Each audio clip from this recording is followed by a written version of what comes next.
सुनो भाई, देखो जो लास्ट क्लास के अंदर ना जो तुम्हें मैं टॉपिक करवाया था, पहले तो भाई वो सारी बात तुम्हें पहले पता होनी चाहिए, ठीक है। उसके बाद ना जो आज जितने पहले मैं तुम्हें क्या कि बहुत सारे फॉर्मूले हैं, पहले वो सारे बता दे रहा हूँ, ठीक।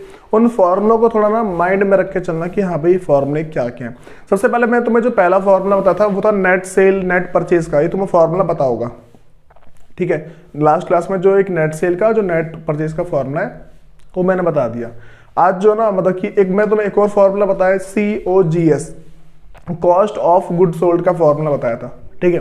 तो देखो भाई हमारे पास ना मतलब कि अगर कॉस्ट ऑफ गुड सोल्ड की अगर मैं बात कर दूं कि उसको कैलकुलेट कैसे किया जाता है, तो मैंने नॉर्मल से तुम्हें बातें बताई थी वो तो पता होगी, ठीक है। जैसे फॉर्मूला क्या था COGS का, जो COGS का जो फॉर्मूला है वो था तुम्हारे पास सबसे पहले ओपनिंग स्टॉक,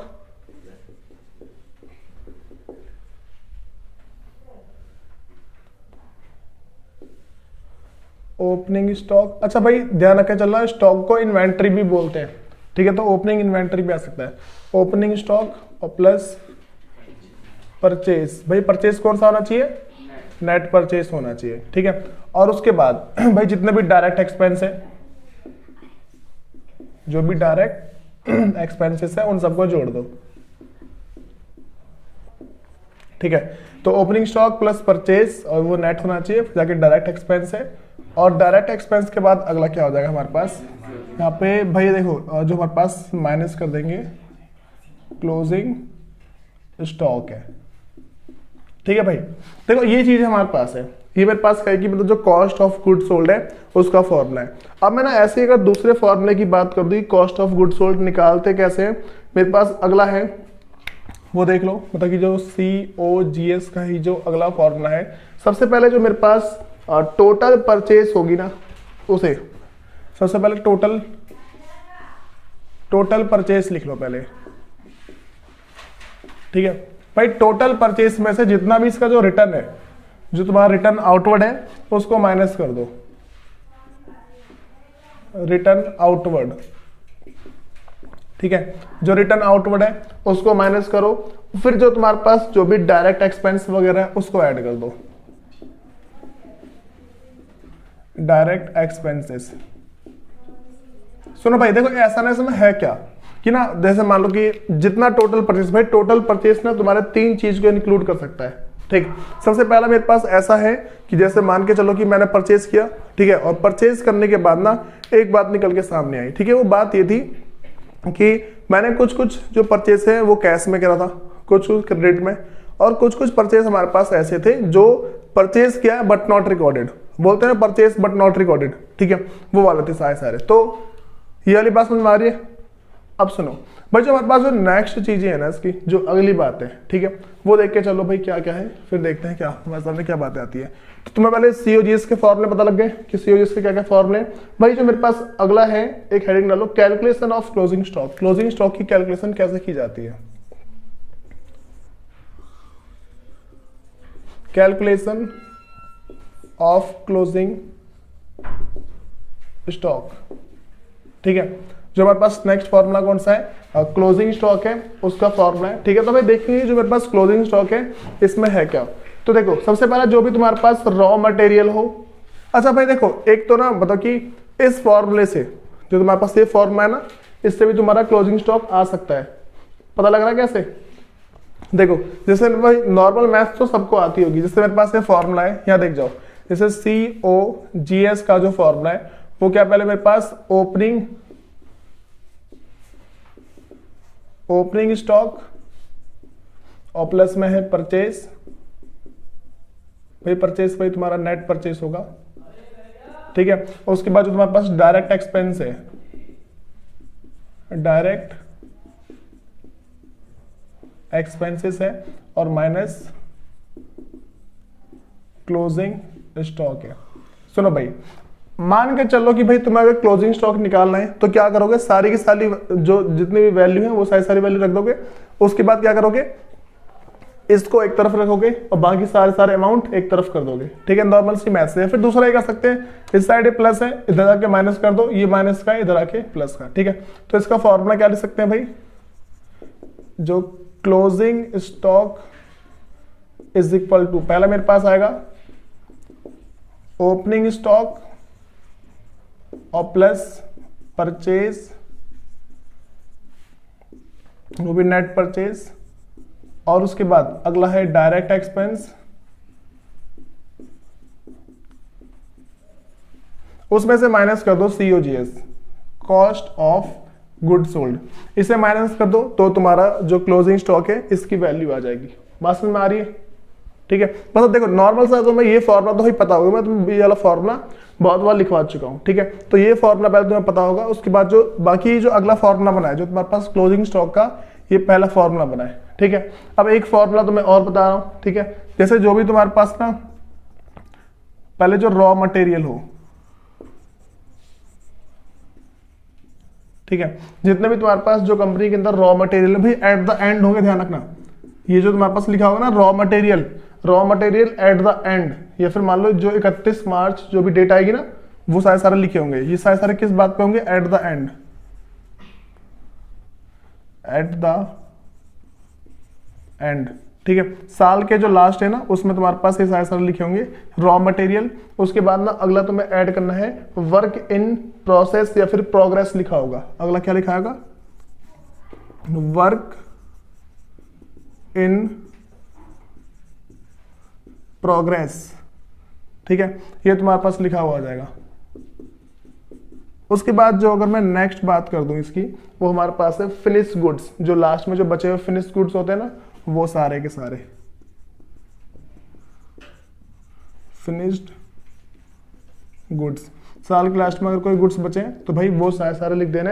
अगर हम इन्हीं को ऐड कर देते हैं ना, ये तीनों के तीनों, तो जो हमारे पास आएगा वो क्लोजिंग स्टॉक आ जाएगा। Closing stock. बताओ भाई, पहले तुम्हें ये वाला फॉर्मूला क्लियर है? फिर अब हमारे पास क्या है कि एक फॉर्मूला और है छोटा सा, इससे मान लो क्लोजिंग स्टॉक का अगर मैं एक फॉर्मूले की और बात कर दूं। देखो भाई वैसे पता है अभी तुम्हें ना ये फॉर्मूला तो जो क्लोजिंग स्टॉक है इसका ये फॉर्मूला पहले याद रखो। उसके बाद अगर मैं एक फॉर्मूला और बताऊंगा ना तो तुम्हारे पास बाद में आएगा। ठीक है, बता दूंगा किस किस तरीके से। ठीक, अब ना कुछ कुछ फॉर्मूले और हैं, उसको एक बार देख लेते हैं। भाई एक ना हमारे पास अमाउंट है एडजस्टेड परचेज। ठीक है, क्या नाम क्या ध्यान रखे चल रहा है? Adjusted purchase. भाई पहले समझो कि एडजस्टेड परचेज होता क्या है। एडजस्टेड परचेज का मतलब है परचेज में से पहले ही परचेज रिटर्न वगैरह माइनस करके सारी ट्रीटमेंट कर रखी है। ठीक, तो कभी भी अगर तुम्हारे पास मतलब कि क्वेश्चन में लिखा हो जाए भाई मेरे पास एडजस्टेड परचेज लिखा हुआ है, ठीक है, उसका मतलब होता है उसमें ओपनिंग स्टॉक होता है पहले से ही। एडजस्टेड परचेज के अंदर ओपनिंग स्टॉक होगा, उसमें से जो तुम्हारे पास क्या है कि नेट परचेज होगा वो लिखा होगा, और क्लोजिंग स्टॉक उसमें से ऑलरेडी माइनस होगा। बात समझ में आ रही है? अगर कभी भी तुम्हारे पास ना कोई क्वेश्चन आ जाए उसमें लिखा है एडजस्टेड परचेज, तो बता क्या समझना है? एक बात समझनी है, और उसके नीचे मान के चलो कि ओपनिंग स्टॉक भी लिखा हुआ है, और अगली बात जैसे मान लो कि जो नेट परचेज है वो भी लिखा हुआ है, या फिर मान लो परचेज लिखा है, परचेज रिटर्न लिखा है, और फिर क्लोजिंग स्टॉक भी है। तो मैं कुछ नहीं लिखना, वो सब सिर्फ तुम्हें लिखना है जो एडजस्टेड परचेज है ना, सिर्फ वो लिखना है। ठीक, तो बता दे रहा हूँ भाई क्या क्या चीजें होती है जो हमारे पास एडजस्टेड परचेज की है। अगला जो हमारे पास है तीसरा, एडजस्टेड परचेज। भाई देखो क्या होती है एडजस्टेड परचेज? इसके अंदर मतलब कि ना जो परचेज है उसको पहले से एडजस्ट कर दिया गया है, मतलब कि जितना उसमें जो जो ट्रीटमेंट करनी चाहिए वो पहले ही कर चुके हैं। ठीक है, जैसे मान लो मैं सबसे पहले इसमें क्या क्या भाई ऑलरेडी क्या क्या इंक्लूड है। पहला ओपनिंग स्टॉक, ओपनिंग स्टॉक ये इंक्लूड है। इसमें फिर जाके प्लस कर दो जो तुम्हारे पास नेट परचेज है, ये इसमें पहले से इंक्लूड होता है। भाई ध्यान रख के चलना, मतलब कि कभी भी अगर तुम्हारे पास एडजस्टेड परचेज लिखा हुआ आ गया, तुम्हें क्या समझना है? उसके अंदर ओपनिंग स्टॉक है, परचेज है। ठीक है भाई, परचेज कौन सा है? नेट परचेज, मतलब कि रिटर्न भी पहले से इसमें माइनस है। उसके बाद ना लास्ट में इसमें से जो क्लोजिंग स्टॉक है वो भी माइनस हो रखा होता है।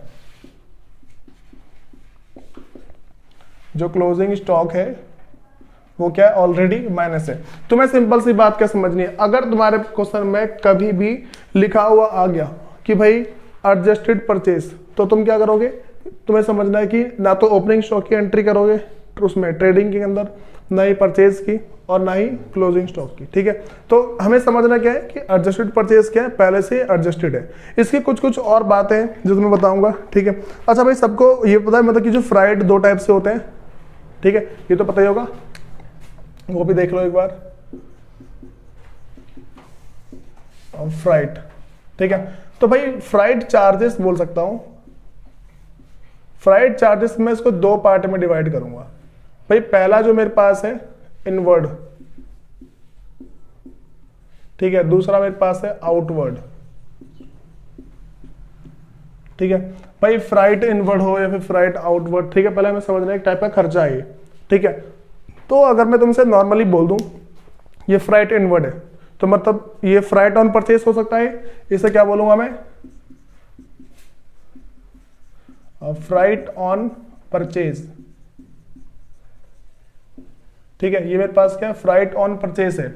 लेकिन अगर मैं इसकी बात कर दूं आउटवर्ड, तो भाई सामान बाहर ले जाने में खर्चा हुआ है ना, तो सामान बाहर क्यों लेके जाएंगे, बेचने के लिए लेके जाएंगे ना, नॉर्मल सी बात तो यही होगी। तो इसे क्या बोल सकते हैं, फ्राइट ऑन सेल। ठीक है, तो बताओ मैं तुम्हें क्या बताता था, all the expenses which is related to production, तो उसे क्या बोलते हैं भाई, डायरेक्ट एक्सपेंसेस। तो ये मेरे पास परचेज क्यों, रॉ मटेरियल परचेज किया होगा ना।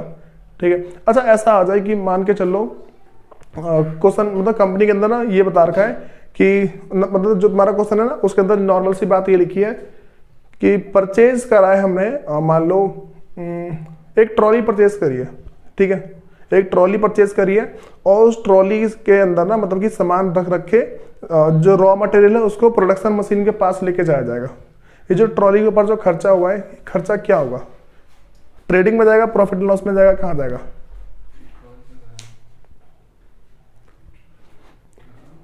ट्रेडिंग में।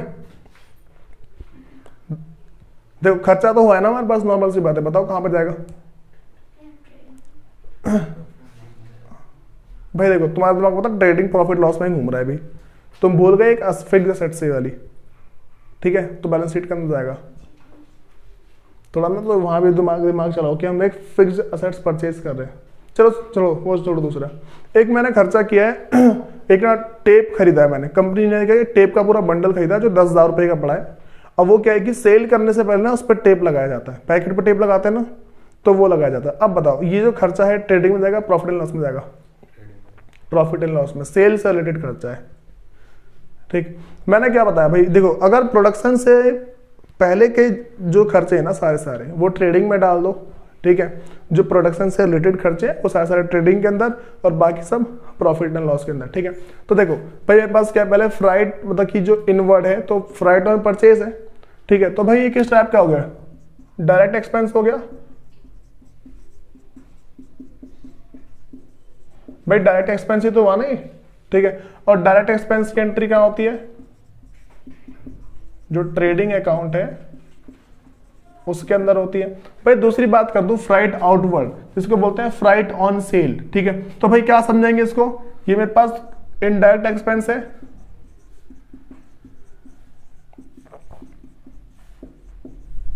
ये मेरे पास है इनडायरेक्ट एक्सपेंस, तो भाई ये मेरे पास कहां जाएगा, profit and loss, profit and loss account के अंदर। बताओ भाई, पहले इन बातों में दिक्कत तो नहीं जितनी बातें पहले मैंने बताई।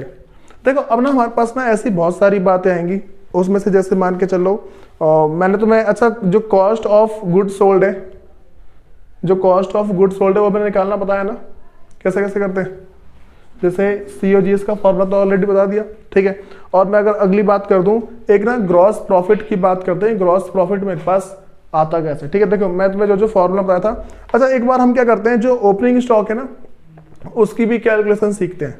ठीक है, सुनो भाई, जैसे मैंने यहाँ पे क्या है कि कैलकुलेशन ऑफ क्लोजिंग स्टॉक सिखाया ना, वैसे सेम क्या करते हैं, एक बार कैलकुलेशन ऑफ ओपनिंग स्टॉक कर लेते हैं कि भाई ओपनिंग स्टॉक की कैलकुलेशन एक्चुअल में की कैसे जाती है। ओपनिंग स्टॉक, अच्छा देखो भाई नॉर्मल सी बात मैं बताऊं, अगर तो मैं सिंपल सी बात बोल दूं कि ओपनिंग स्टॉक की कैलकुलेशन कैसे करोगे। सबसे पहले मान लो कि, अच्छा एक बात बताओ, अगर अभी जो साल चल रहा है ना वो चल रहा है मान लो 1 अप्रैल से लेके ठीक है, 31 मार्च, और 21 से लेके 22 चल रहा है, ठीक। लेकिन ना ये क्या है कि 21 से 22 चल रहा है, तो पिछले साल, ठीक है, जो पिछले साल का जो मेरे पास 31 का है ना, मतलब कि 31/2021 का है, वहां पे क्या है कि 31 लास्ट में स्टॉक बचा है, तो वो वाला स्टॉक इस वाले का ओपनिंग स्टॉक होगा।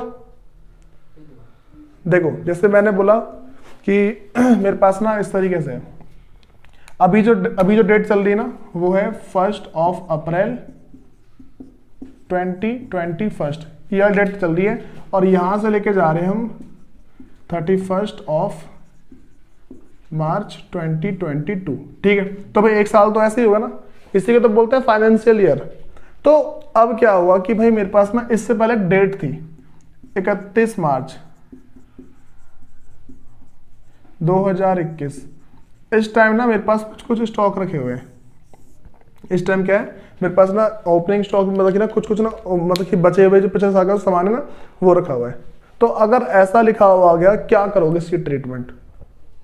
अगर ऐसा लिखा हुआ आया, क्योंकि इस साल से रिलेटेड तो है नहीं है, अगर ऐसा लिखा हुआ आ गया तो क्या करोगे? तो देखो इस साल का क्लोजिंग इसका ओपनिंग हो जाएगा, ठीक है भाई। पता है ये छोटी सी बात है ना, और ये ना मतलब कि अगर तुम आगे ना जब बहुत डीप में समझोगे ना, तो तुम्हें बहुत दिक्कत आएगी। जैसे ना एक चैप्टर है इन्वेंट्री, ठीक है, अभी नहीं है, तो मतलब कि फर्स्ट ईयर वगैरह में इन्वेंट्री। तो अब क्या होता है, उस इन्वेंट्री चैप्टर को पढ़ने के लिए ये मान लो बच्चों के आधे प्राण बाहर आ जाते हैं, ये चीज। और चैप्टर कुछ नहीं, आसान सा है, टीचर उसको हवा बना देते हैं कि भाई ये है, ये बहुत सारी बातें बना देंगे, और कुछ कराते भी नहीं है। जिसने मुझे मतलब कि फर्स्ट ईयर में पढ़ाया था ना भाई साहब, टीचर का तो अलग ही था, ठीक है। फिर मैंने बाद में पढ़ाया तो अपने सीए में जाके फिर पता लगा। तो देखो ओपनिंग स्टॉक में जैसे मैं क्लोजिंग स्टॉक निकाल रहा हूँ, जैसे मैंने क्लोजिंग स्टॉक निकाला है, ठीक है, उसी सेम तरीके से मेरे पास है। जैसे मान लो इसमें क्या क्या, पहले तो स्टार्टिंग में देख लो, पहले रॉ मटेरियल, जो मेरे पास रॉ मटेरियल है पहले हम उसको लिखेंगे। इसमें ना भाई देखो ऐड क्या क्या करना है। देखो सबसे पहले भाई समझो कि जो है ऐड जो करना है ना, सबसे पहली चीज उसके अंदर है कि जैसे मैं पहला बोल दूं वर्क इन प्रोग्रेस, ठीक है। अगर कोई काम है और वो प्रोग्रेस में है, जैसे मान के चलो कि ऐसा था ना पिछले साल का जो कुछ सामान था वो हमने आधा बनाया, ठीक है, और आधा बनाना बाकी है, तो उसी को बोलते हैं वर्क इन प्रोग्रेस है, ठीक है। बस में आ रही है। अच्छा तुम्हें वर्क इन प्रोग्रेस का मतलब पता लगा क्या होता है? जैसे मान के चलो अभी कुछ सामान आधा बना है, आधा बनना बाकी है। जैसे मैं बोल दूं कि ये मार्कर है, ठीक है, मार्कर का सब कुछ हो गया, बस ना अब इसमें प्रिंटिंग बाकी है, ठीक है। बिना अच्छा ये जो मार्कर वगैरह होते हैं ना, ये बनते सब एक जगह है लेकिन प्रिंटिंग अलग जगह होती है। जैसे किसी भी कंपनी को चाहिए मार्कर, वो क्या करेंगे, बस अपना नाम लिखवा लेंगे इस पर और खत्म हो गया उनके नाम का मार्कर। ये सारी चीज, ठीक है। तो पहले क्या होता है, मैंने जो हमारे पास रॉ मटेरियल है वो ओपनिंग स्टॉक है, पहले रॉ मटेरियल, उसके बाद इसमें ऐड कर दो जो भी फिनिश्ड गुड्स बाकी है ना, पिछले साल का जो फिनिश्ड गुड होगा, फिनिश गुड्स, ठीक है। इसको अगला है वर्क इन प्रोग्रेस, ठीक है। तो भाई देखो अगर तुम इन तीनों चीजों को जोड़ते हो, भाई डेट ध्यान रख के चलना, मैंने तुम्हें स्पेशली इसीलिए बताई है ताकि तुम डेट पे ध्यान देना सीखो, क्योंकि एक डेट के चक्कर में पूरा क्वेश्चन गलत होता है। अगर तुम डेट को ध्यान से देखोगे ना, सारा तुम्हारा क्वेश्चन गलत जाएगा।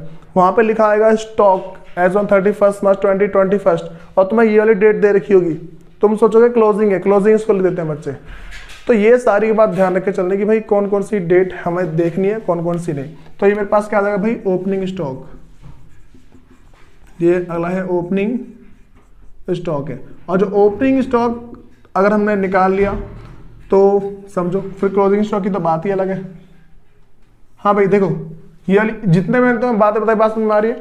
सबसे इंपॉर्टेंट इन सब के अंदर जो है ना, सबसे पहला हमारे पास COGS का फॉर्मूला है, कॉस्ट ऑफ गुड सोल्ड का फॉर्मूला है, ठीक है। ये जो क्लोजिंग स्टॉक का फॉर्मूला है तुम इस वाले से ऑलमोस्ट निकाल ही लोगे, ठीक है। मतलब कि इस वैल्यू को इधर करके इस वैल्यू को उधर करके निकाल लोगे, नॉर्मल सी मैथ सबको आती है, ठीक। फिर जाके जो दूसरा फॉर्मूला है इसका, स्टार्टिंग में जो रॉ मटेरियल मतलब कि लास्ट में जो कच्चा माल बच गया, ये हम क्या निकाल रहे हैं, क्लोजिंग स्टॉक है ना ये। लास्ट साल के लास्ट में अगर कोई कच्चा माल बच जाता है, रॉ मटेरियल बच जाता है, वो लिखेंगे। उसके बाद ना उसमें भाई ऐड कर दो वर्क इन प्रोग्रेस। अगर कोई कच्चा मतलब कि कोई सामान ऐसा भी है जो आधा बना है, ठीक है, और क्या आधा नहीं बना और साल हमारा खत्म हो गया, उसके बाद अगला है फिनिश गुड्स। भाई जो फिनिश गुड्स है इसके अंदर क्या होता है, फिनिश गुड्स तो वही ना जो बन के पूरे तैयार हो चुके हैं लेकिन बिके नहीं है।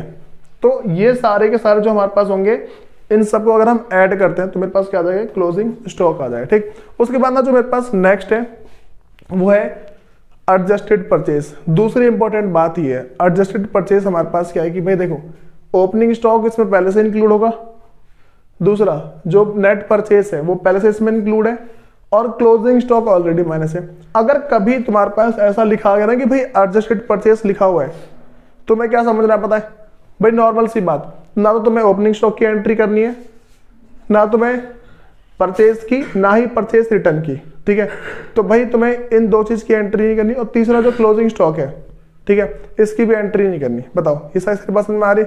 भाई देखो ये जो चीजें है ना, अगर तुम इसको समझ जाते हो तो ठीक ठाक कर लोगे। उसके बाद जो फ्राइड चार्जेस है तो नॉर्मल समझ जाओगे। ठीक है, कि अगर मेरे पास इनवर्ड हुआ तो मतलब हाँ ठीक है, परचेज के ऊपर है, और परचेज के बाद क्या होगा मेरे पास डायरेक्ट एक्सपेंस है, और सारे के सारे डायरेक्ट एक्सपेंस की एंट्री क्या होती है, ट्रेडिंग के अंदर। ठीक है, दूसरा मेरे पास है आउटवर्ड। ठीक, तो फ्राइट ऑन सेल होगा, नॉर्मल सी बात है। ठीक, तो उसे क्या बोलते हैं भाई, हम इनडायरेक्ट एक्सपेंस बोलते हैं, और फिर प्रॉफिट एंड लॉस अकाउंट के अंदर जाएगा। लास्ट का मेरे पास है ओपनिंग स्टॉक, इसे बताया दिया नॉर्मल मैंने। ठीक, तो भाई पहले तो मैं ये सारी की सारी बातें आनी चाहिए। ठीक, उसके बाद अब जो देखते हैं, जैसे मान लो मैं तुम्हें ग्रॉस प्रॉफिट निकालने का फॉर्मूला बताता हूँ एक, तो इसे पहले नोट डाउन कर लो, फिर देख। इधर का हो गया वैसे? तो भाई सुनो,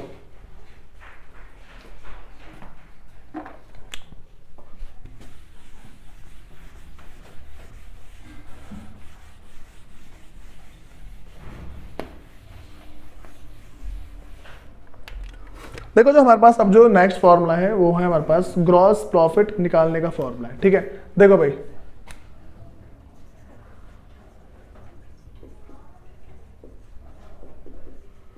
सुनो भाई, देखो जो ग्रॉस प्रॉफिट निकालने का फॉर्मूला है, पहले ना नॉर्मल सी बात, तुम्हें अगर एक फॉर्मूला बताओ ना, होता क्या है एक्चुअल में ग्रॉस प्रॉफिट होता क्या है, जो हमारे पास ट्रेडिंग अकाउंट है, इसका ना एक छोटा सा फॉर्मूला तुम्हें बता सकता हूँ कि जो ट्रेडिंग अकाउंट जो है ना, ट्रेडिंग अकाउंट का जितना भी तुम्हारे क्रेडिट साइड का बैलेंस है, ठीक, जो तुम्हारे पास क्रेडिट साइड का बैलेंस है, उसमें से ट्रेडिंग अकाउंट के जो डेबिट साइड का जो बैलेंस है सारे के सारे माइनस कर दो, आ जाएगा। तुम्हें पता होना चाहिए कि भाई कौन कौन से आइटम उसके क्रेडिट साइड में आते हैं और कौन कौन से डेबिट साइड में। बात समझ में आ रही है? अब सुनो भाई, एक ना कॉमन सेंस लगाओ कि ये तो ग्रॉस प्रॉफिट हो गया, ग्रॉस लॉस भी तो हो सकता है। ग्रॉस लॉस कैसे आएगा भाई? सुनो, ग्रॉस लॉस ऐसा हो सकता है जब मेरा जो क्रेडिट साइड का जो बैलेंस है वो क्या कम हो, ठीक है, और डेबिट साइड का बैलेंस ज्यादा हो। देखो जैसे ग्रॉस प्रॉफिट है, ग्रॉस प्रॉफिट कैसे, तुमने ट्रेडिंग अकाउंट के अगर क्वेश्चंस वगैरह करे होंगे, उसमें क्या हुआ होगा कि जो क्रेडिट साइड का बैलेंस है अगर ज्यादा हुआ तो डेबिट साइड में तुम्हारा ग्रॉस प्रॉफिट आ जाता है, ऐसा होता है। बात समझ में आ रही ना? उसके बाद अगर तुम्हारी डेबिट साइड का बैलेंस ज्यादा है और क्रेडिट साइड का बैलेंस अगर कम है तो ग्रॉस लॉस आता है। ठीक, तो अब ना भाई इन बातों को समझने के लिए, जैसे मैंने क्या बताया, अगर ग्रॉस प्रॉफिट निकालना है तो तुम्हें कोई फॉर्मूला याद रखने की जरूरत तो ऑलमोस्ट वैसे है नहीं। ठीक है, तुम्हें क्या ध्यान रखना चलना कि भाई क्रेडिट साइड के अंदर कौन कौन से बैलेंस आते हैं, जो मेरा क्रेडिट साइड है उसके अंदर जो जो बैलेंस आते हैं उन सब में से डेबिट साइड के जो जो बैलेंस है ना उन सबको माइनस करो। मैं तुम्हें तीन चीज दे दूं, एक सेल्स दे दूं, दूसरा परचेस दे दूं, ठीक है, और ओपनिंग स्टॉक दे दूं। बताना क्या करोगे? सेल्स क्रेडिट साइड का बैलेंस है तो सेल्स लिख दोगे यहाँ पे, ठीक है, और purchase opening stock debit side का बैलेंस है उसको माइनस कर दोगे इसमें से, अपने आप तुम्हारा ग्रॉस प्रॉफिट आ जाएगा। एक तो पहले छोटा सा फॉर्मूला है, ठीक है, मतलब वही मान तुम्हारे ट्रिक की बात है भाई। जो दूसरा हमारे पास ग्रॉस प्रॉफिट का जो फॉर्मूला बता सकता हूं मैं, ये तो पहला हो गया, ठीक है। तो भाई ये तो वैसे फॉर्मूले के नाम पे तो फॉर्मूले है नहीं, फिर भी समझ जाओ क्या है भाई। अगला जो बोल सकता हूं ना भाई, वो हमारे पास है गुड सोल्ड, ठीक है, जितना भी हमने सामान बेचा है, गुड्स सोल्ड, ठीक है, जितना हमने सामान बेचा है, या फिर इसको भाई बोल सकते हैं नेट सेल भी बोल सकते हैं, नेट सेल। पता ना नेट सेल कैसे निकालते हैं? सेल्स माइनस सेल्स रिटर्न, ठीक है, और फिर भाई इसमें से माइनस कर दो। अच्छा ये देखो, ये दोनों बात एक ही है, ठीक है, बीच में और लिखा है मैंने, तो या तो गुड सोल्ड लिखा आएगा, या फिर तुम्हारे पास नेट सेल लिखा आएगा, या फिर सिर्फ सेल और सेल्स रिटर्न लिखा हुआ सकता है, ठीक, ये लिखा है। और इसमें से ना जो तुम्हारे पास कॉस्ट ऑफ गुड सोल्ड है, COGS माइनस करो, तुम्हारा आंसर आ जाएगा। ठीक है, तो भाई सबको पता है जो COGS है कैसे निकालते हैं। कॉस्ट ऑफ गुड सोल्ड क्या होता है, ओपनिंग स्टॉक, ठीक है, परचेज, उसके बाद direct expense minus closing stock. अगर इतना करते हो ना तो भाई ठीक ठाक है। भाई ध्यान रख के चलना, जो बच्चे कॉलेज तक पहुंच जाते हैं उन्हें COGS का फॉर्मूला याद नहीं होता, ठीक है, क्योंकि भाई रट्टे मारते फिर भूल जाते, छोटा सा फॉर्मूला है लेकिन रट्टे मारते फिर बोलते, फिर रट्टे मारते फिर भूल जाते हैं। लेकिन क्या भाई तुम्हें याद रख के चलना है। अब ना देखो, इसके बाद में जितनी बातें बता रहा हूँ वो सारी बात देख के चलना।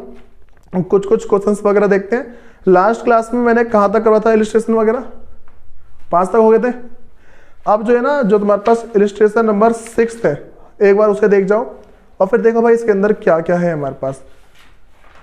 कह रहे कि from the following balance are taken from the trial balance of a firm as on 31 March 2021। भाई यहाँ पे क्या करना है, हमें ट्रेडिंग अकाउंट बनाना है। इसमें लिखा है कि नॉर्मल कि आप प्रिपेयर द ट्रेडिंग अकाउंट। तो देखो हम क्या करेंगे, पहले ट्रेडिंग अकाउंट बना लेंगे। यहाँ पे ट्रेडिंग अकाउंट, और भाई क्या है मेरे पास, एज ऑन 31 मार्च 2021, ये ना, हाँ ठीक है, 2021 है। तो भाई ये हमारा हो गया। और फिर जाके इसमें बस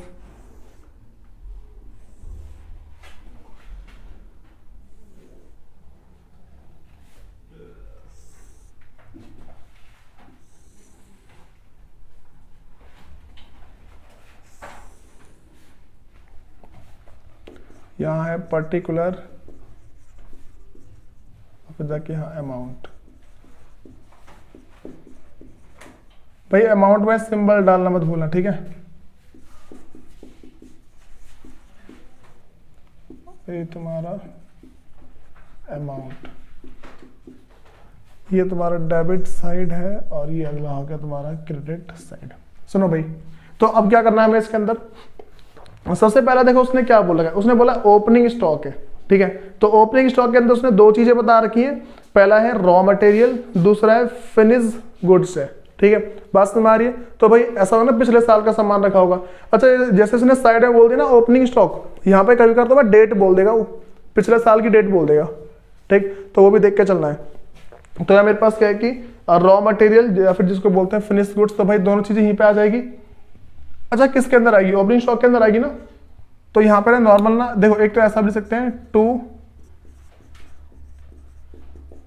ओपनिंग स्टॉक करके, और इसके ना नीचे ना ऐड कर दो, कितना 40 और 70,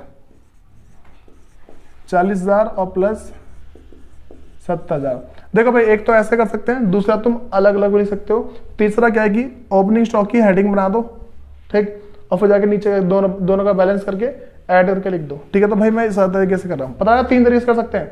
एक तो मैं दोनों को अलग अलग लिखूं, दूसरा मेरे पास है इस तरीके से, और तीसरा क्या है कि ओपनिंग स्टॉक लिख के उसको अंडरलाइन कर दूं, नीचे दोनों चीज को लिखूं, अंदर जोड़ दूं दोनों को, और फिर जाके यहाँ पर लिख दो।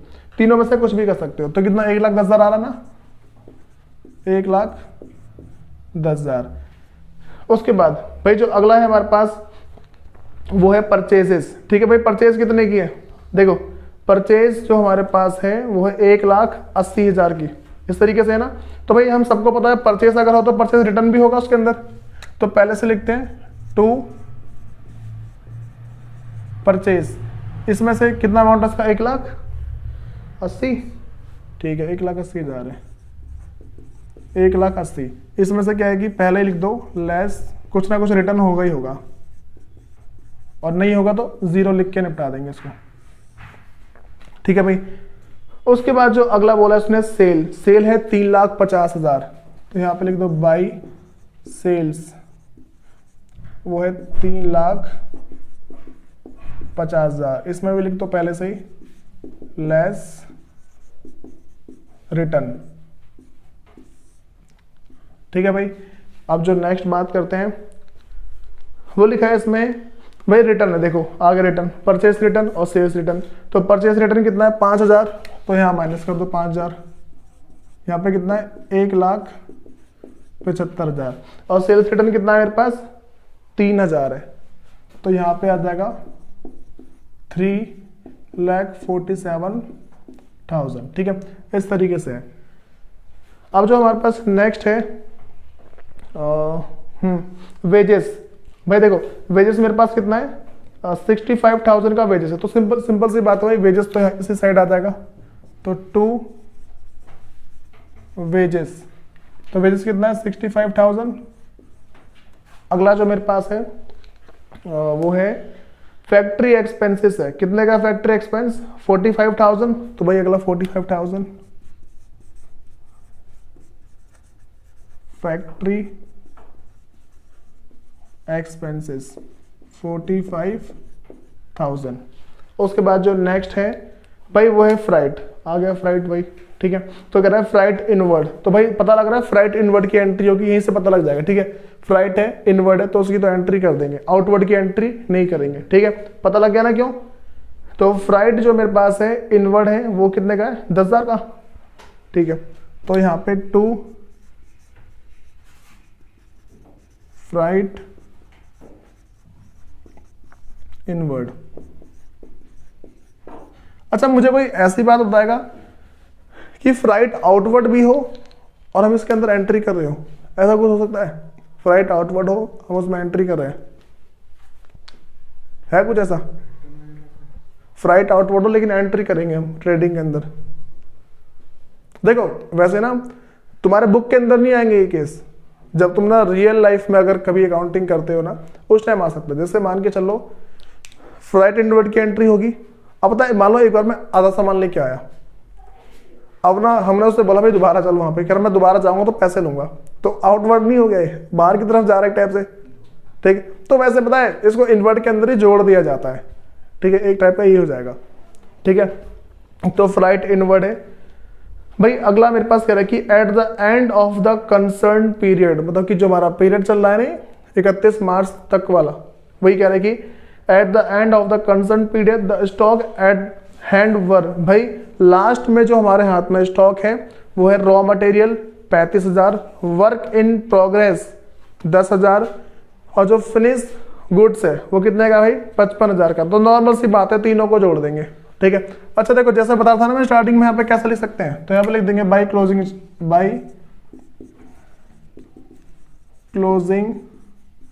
स्टॉक। पहला क्या है मेरे पास, पहला है रॉ मटेरियल, कितने का है 35,000 का रॉ मटेरियल 35,000। उसके बाद जो अगला है work in progress, work in progress. और भाई जो वर्क इन प्रोग्रेस है ये हमारे पास है 10,000 का, तो 10,000 का वर्क इन प्रोग्रेस ले जाओ। और फिर जो नेक्स्ट है वो है फिनिश्ड गुड्स, फिनिश्ड गुड्स, और जो फिनिश्ड गुड्स है वो है 55,000, 55,000। ऐड करो ने 40, 50, 90, 100, 1 लाख आ गया नहीं, तो 1 लाख। और कुछ बचा है भाई, सबकी एंट्री हो गई और तो कुछ बाकी नहीं है। तो अब क्या करेंगे भाई, यहाँ पे नॉर्मल चीजें दोनों साइड को ऐड करते हैं, फिर देखेंगे कितना किसका ग्रॉस प्रॉफिट आ रहा है, ग्रॉस लॉस आ रहा है। 4,47,000 यहाँ पे सिंपल पता लग रहा है 4,47,000। भाई देखो इस पहले छोटा सा लिखा करो, मैंने हमेशा बताया कि जब भी करेंगे तो पहले छोटा सा अमाउंट लिख लेंगे, उसके बाद सॉल्व करेंगे। इसका देखते हैं कितना भाई, पहले इसमें 5 जोड़ दो तो 1,80,000, 1,80,000, 2,90,000, नहीं नहीं नहीं नहीं नहीं नहीं नहीं नहीं, कितना मेरे पास है, पहले इसमें 5 जोड़ेंगे तो 1,80,000 आ रहा है, 1,80,000, हाँ ठीक है 2,90,000, 2,90,000 में 60 जोड़ दो तो 3,50,000, 3,50,000 में और फिर जोड़ो 3,10,000 तो 3,60,000, 3,60,000 तो 4,05,000 है सारा ना, तो यहाँ पे 4,05,000। तो भाई नॉर्मल सी बात है 4,05,000 आ रहा है। भाई साहब इसको ऐड कर दो,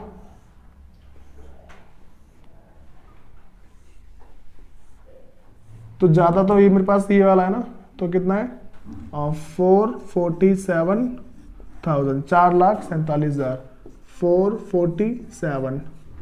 ठीक है, तो भाई अब क्या यहाँ पे मेरे पास इस साइड का बैलेंस कम है ना, और कितना कमा रहा है भाई 47 में से 5 प्लस माइनस करना है हमें, तो 42, ठीक है। तो यहाँ पे मेरे पास 2 ग्रॉस प्रॉफिट, ग्रॉस प्रॉफिट कितना है भाई 42, हाँ ठीक है 42,000। बताओ भाई, तो भाई इन बातों में दिक्कत तो नहीं है। देखो एक बात ध्यान रख के चलना, क्वेश्चन को ना करने से पहले तुम्हें बहुत सारे कंसेप्ट पता होने चाहिए। वो सारे के सारे बच्चे जिनको कंसेप्ट पता नहीं होते और क्वेश्चन उठा के लगे पड़े, सबसे पहली बात तो टाइम वेस्ट करते हैं, ठीक है। तो भाई टाइम वेस्ट करने का मतलब सिंपल सी बात है कि तुम आगे ज़्यादा क्वेश्चन कर नहीं पाओगे, ठीक है। तुम्हारे दिमाग में बहुत सारे डाउट क्रिएट होंगे और डाउट अगर क्रिएट हुए तो तुम्हारा चैप्टर छूट जाना, ऑलमोस्ट छूट जाएगा, ठीक। उसके बाद भाई एक अगली सी बात कर लेते हैं जो हमारे पास है, ये रहा इलिस्ट्रेशन नंबर 7 है, इसको देख लेते हैं एक बार क्या है इसके अंदर।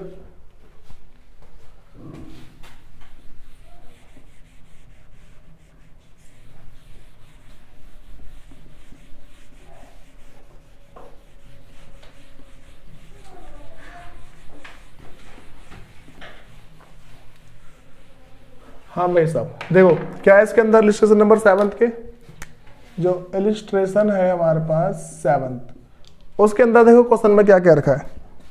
क्वेश्चन के अंदर कह रहा है कि from the following information prepare trading count at the year ended 31 March 2021, ठीक है। तो नॉर्मल सी बात है, वही करेंगे हम, क्या बनाएंगे ट्रेडिंग अकाउंट, ट्रेडिंग अकाउंट, और डेट इसी की जैसी सेम है, तो क्या लिखेंगे एज ऑन 31 मार्च 2021, ठीक है। ये चीज है, तो करते हैं भाई इसका फिर फॉर्मेट शुरू।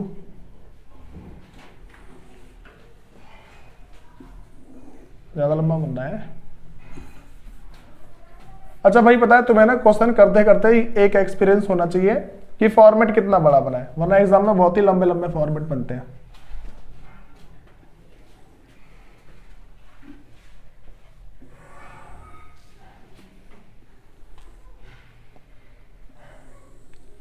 और भाई सबसे इंपॉर्टेंट बात तुम्हें पता क्या ध्यान रख के चलने एग्जाम में, जब भी तुम क्वेश्चन करते हो फॉर्मेट तुम्हें बनाना है पेंसिल से। बताता हूं क्यों। लंबा सा बना दिया फॉर्मेट, ठीक है। अब तुम्हें लग रहा है भाई साहब ज्यादा बड़ा बन गया, क्या ज्यादा छोटा बन गया, बड़े कर दो फॉर्मेट को। थोड़ी सी इतनी जगह तो कम से कम छोड़ के चलो कि भाई तुम इतने में एडजस्ट कर सकते हो। तो पेंसिल से थोड़ी प्रैक्टिस करना शुरू करो, फायदे में रहोगे। अगर तुम पेन से अच्छी प्रैक्टिस कर सकते हो तो वो भी कर लो, कोई दिक्कत नहीं है। ऐसा होता है ना कि भाई ज्यादा क्वेश्चन की प्रैक्टिस करते हैं ना, तो क्वेश्चन के ना नंबर देख के, क्वेश्चन का साइज देख के पता लगा लेते हैं कितना बड़ा बन सकता है वो। तो यहां पे है पर्टिकुलर अमाउंट, फिर पर्टिकुलर अमाउंट, ये तुम्हारा आ गया डेबिट साइड और अगला है तुम्हारा क्रेडिट साइड, ठीक है भाई। तो देखो पहले तो मेरे पास नॉर्मल सा फॉर्मेट है, शुरू करते हैं इसमें। भाई साहब देखो सबसे पहले नंबर पर क्या लिखा है, एडजस्टेड परचेज। क्या समझेंगे इसका मतलब, ना हमें ओपनिंग स्टॉक की एंट्री करनी है, ना ही नेट परचेज की एंट्री करनी है, और ना ही क्लोजिंग स्टॉक की एंट्री करनी है। तो सिर्फ किसकी एंट्री करनी है, एडजस्टेड परचेज की। तो टू एडजस्टेड परचेज क्या है भाई, इसमें कितने का है 11 लाख।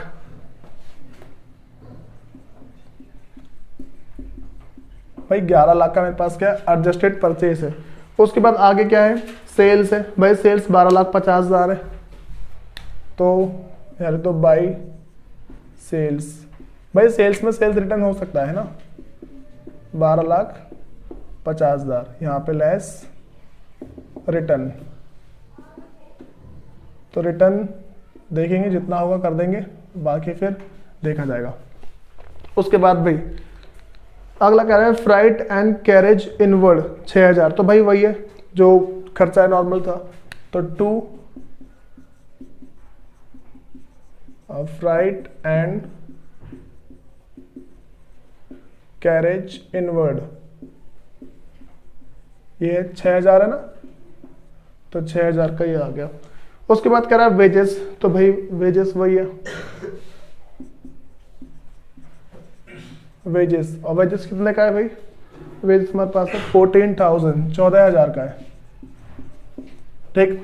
और जो फिर नेक्स्ट है मेरे पास वो है फ्राइट एंड कैरेज आउटवर्ड। तो भाई साहब क्या समझ रहा है हमें, आउटवर्ड की तो एंट्री होगी नहीं, ठीक है, तो आउटवर्ड तो छोड़ ही देते हैं ऑलमोस्ट। अब जो मेरे पास अगला है यहाँ पे क्लोजिंग स्टॉक, भाई क्या समझ रहे हो तुम क्लोजिंग स्टॉक को देख के, एंट्री करेंगे, छोड़ देंगे ना नॉर्मल, तो बस खत्म करो, कि बिना बात में कर दिया हमने। तो 12,50,000, तो भाई क्या देखते हैं, प्रॉफिट है लॉस है, 11, तो भाई ऑब्वियसली प्रॉफिट ही है, 12,50,000 और यहाँ पे 12,50,000, इसमें से क्या है कि भाई माइनस करो 11,20,000, तो कितना आ जाएगा मेरे पे 30, तो 1,30,000 भाई पक्का इतना आएगा ना, तो 2 ग्रॉस प्रॉफिट, और कितने का है 1,30,000,